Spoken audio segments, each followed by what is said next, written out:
ओम शांति। आज का हमारा विषय है रक्षाबंधन का आध्यात्मिक रहस्य क्या है। इसको जानने से पहले आधे मिनट पिता परमात्मा को याद करें और उनसे शक्ति प्राप्त करें।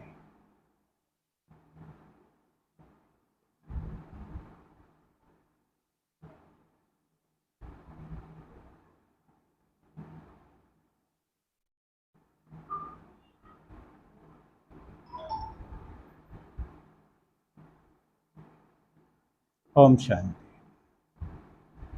आज हम सभी भारतवासी भाई बहनें रक्षाबंधन के पावन पर्व को मना रहे हैं। मान्यता के अनुसार जब इस त्योहार की शुरुआत हुई तो सबसे पहले ब्राह्मण रक्षा सूत्र यानी राखी बांधते और मंत्र उच्चारण करते हुए आशीर्वाद भी देते थे। बाद में चलकर यह भाई बहनों का त्योहार हो गया। तब से बहनें भाई के कलाई पर राखी बांधती है और अपने भाई से अपनी हर प्रकार की सुरक्षा की प्रतिज्ञा भी करवाती है, मुख मीठा भी करवाती है ताकि संबंधों में मिठास भी बनी रहे। बहुत समय तक तो यह प्रथा चली, लेकिन जैसे जैसे संबंधों में स्वार्थ बढ़ता गया वैसे वैसे मधुरता भी खत्म होती गई और एक समय ऐसा आया कि भाई बहनों के संबंध के बीच इतनी दूरी बढ़ गई कि वो संबंध ही समाप्त हो गए। आज के समय में ज़्यादातर यही देखा जा रहा है। यहाँ आप सभी भाई बहनों से एक ऐतिहासिक घटना को साझा करना चाहूँगा कि चित्तौड़ जो अभी राजस्थान में है, उस वक्त भी राजस्थान में ही था, वहाँ की रानी कर्णवती, जिसका एक नाम कर्मावती भी है, एक बार उनके राज्य पर बहादुर शाह ने आक्रमण कर दिया। रानी कर्णवती के पास इतनी सैन्य शक्ति नहीं थी कि वे बहादुर शाह का सामना कर सके। तब उन्होंने हुमायूं को राखी भेजी और मदद के लिए प्रार्थना की। हुमायूं को जब यह सूचना मिली तो उसने रानी कर्णवती को अपनी मुंह बोली बहन स्वीकार करते हुए राखी को अपनी कलाई पर बांधा और एक विशाल सेना लेकर बहादुर शाह से युद्ध करने चल पड़े। सफर लंबी होने के कारण हुमायूं को पहुंचने में देरी हुई। तब तक बहादुर शाह रानी कर्णवती के किले पर कब्जा कर चुका था। यह देखते ही रानी कर्णवती अपनी वीरांगनाओं के साथ अग्नि में समा गई। जब बहादुर शाह ने किले पर कब्जा कर लिया और हुमायूं पहुंचे तो बहन की मृत्यु पर अफसोस किया, फूट फूट कर रोया और कलाई पर बंधी हुई राखी को देखकर एकदम जैसे कि सन्नाटे में आ गया। उसके मुख से कुछ बोल नहीं निकल रहे। जब यह खबर बाबर को मिली तो उन्होंने एक विशाल सेना लेकर बहादुर शाह पर आक्रमण कर दिया और उसे बंदी बनाकर रानी कर्णवती के बेटे विक्रमजीत सिंह को चित्तौड़ का राज्य सौंपकर वापिस आ गया। इस प्रकार हुमायूं को जीत मिली। यहाँ इस घटना से यह जानने को मिलता है कि रक्षाबंधन सिर्फ हिंदू भाई बहनों का त्योहार नहीं, बल्कि यह तो सर्वधर्म के भाई बहनों का पावन पर्व है। रक्षा सिर्फ बहनों के सतीत्व का ही नहीं है, कई प्रकार की रक्षा भी शामिल है, जैसे जान माल की रक्षा, परिस्थितियों से बाहर निकलने की रक्षा, और भी कई प्रकार की रक्षा है जो इसमें शामिल है। एक और महत्वपूर्ण बात मैं आप सभी भाई बहनों से साझा करना चाहूँगा। क्या रक्षा सिर्फ बहनों के सतीत्व का या सबका? क्या कहेंगे? सबकी रक्षा व सिर्फ बहनों की? सबकी रक्षा। हम देखते हैं कि रक्षा उनकी की जाती है जो बंधन में बंधे हुए होते हैं। रक्षाबंधन में दो शब्द आते हैं, रक्षा और बंधन। बंधन के लिए कहा जाता है, बंधन सदा ही दुख देता है,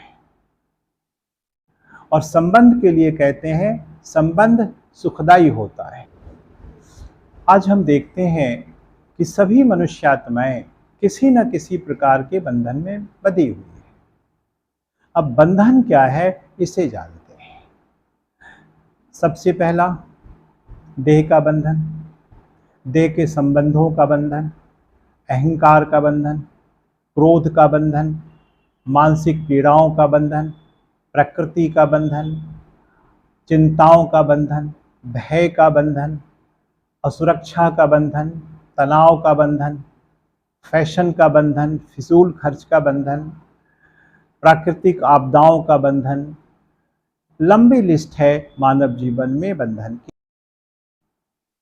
आगे दुखों का बंधन भी है, बीमारियों का बंधन भी है, निराशा का बंधन, कुंठाओं का बंधन जिसे डिप्रेशन भी कहा जाता है, असफलताओं का बंधन भी है, फिजूल खर्च का बंधन भी है। ये बहुत बड़ा बंधन है। फैशन का बंधन भी है जो मानव जीवन को पूरी तरह से त्रस्त करके रखता है। इसलिए कहा लंबी लिस्ट है मानव जीवन के अंदर बंधनों की। राज्य सत्ता का बंधन भी देखने को मिलता है, धर्म सत्ता का बंधन भी देखने को मिलता है। धर्म में कुछ इस प्रकार की मान्यताएं आ जाती है कि व्यक्ति को बहुत ही सहन करना पड़ता है, बहुत ही मुश्किलों का सामना करना पड़ता है। तो ये बंधन है मानव जीवन, और इन बंधनों के कारण मानव जीवन में दुख ही दुख है, अशांति ही अशांति है, पीड़ा ही पीड़ा है। मनुष्य से लेकर प्रकृति और प्रकृति की पूरी रचना, पशु पक्षी सभी इस बंधन से त्रस्त हो चुके हैं।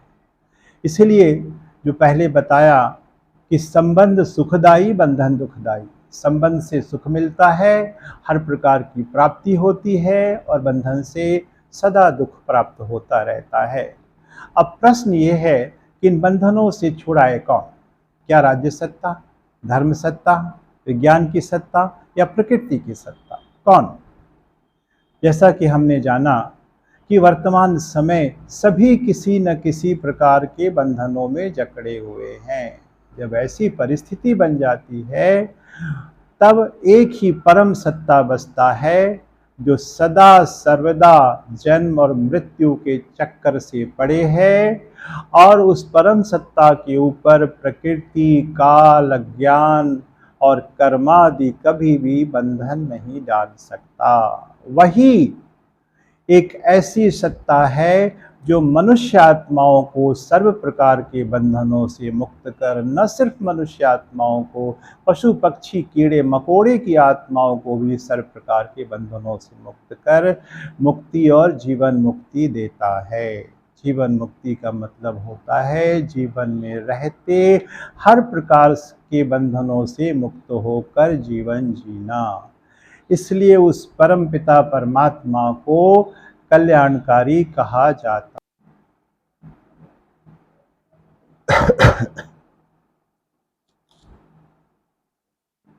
तो वर्तमान समय परम पिता परमात्मा गुप्त रूप में, गुप्त वेश में स्वयं इस धरती पर आ चुके हैं, और हम बच्चों को पवित्रता, सुख, शांति का जन्म सिद्ध अधिकार दे रहे हैं।